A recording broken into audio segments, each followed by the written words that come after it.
Nakasaad na mag-iipon muna si Karen ng pamasahe at babayaran muna niya ang mga atraso o utang sa kanilang lugar bago siya makipag-cool off kay Eddie. Uwi na lang po sana ako sa Mindanao pero napag-desisyonan po namin na ayusin na lang po para hindi na po masira yung pamilya namin. Oo, ano po napagkasunduan? Hindi na po siya uulit, hindi na po siya manakit ulit. Oo.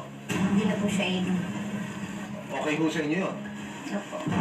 Para masiguro ang kapakanan ni Karen, inanyayahan siya ng resibo na makipag-usap sa isang espesyalista nang magabayan siya at mabigyan ng payo. Ano yung mga bagay na nasasabi niya sa'yo? Minsan meron pong halong pagmamahal. Lagi nating tatandaan na kapag sa mga ganitong sitwasyon, uunahin natin yung sarili natin. Yung mga anak niyo hindi naman nasasaktan. Nasasaktan rin sila pag yung magtatalo kami. Nadadami sila. Opo.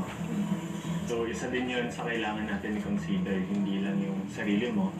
Dahil isa ka na ding ina, isa sa responsibilidad mo rin na dalhin yung mga anak niyo sa safety. Okay? Pero lagi mong tatandaan na lahat ay choice mo. At i-share mo sa akin, anong reason ng luha mo ba? Emotion lang po, sir. Medyo naramdam ko na po yung ano.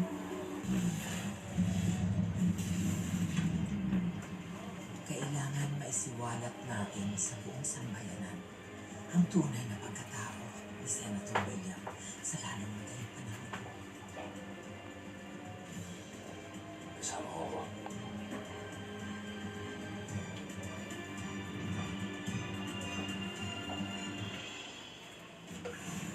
Itatakas natin si Senyor sa kulong.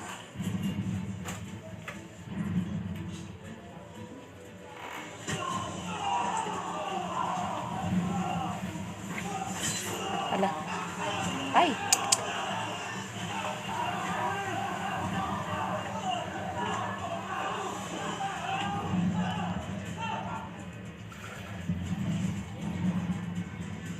Kung ako nagbalik mula sa hukay, Elias, sisiguraduhin ko na wala nang paglalamayan sa'yo. Hindi matatapos ang gabing ito! Nabuhay ang Presidente!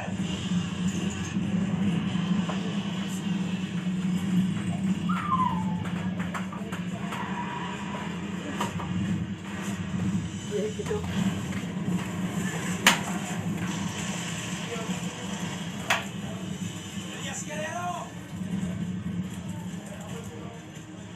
Hindi pa tayo tapos! Camille, buhay ka.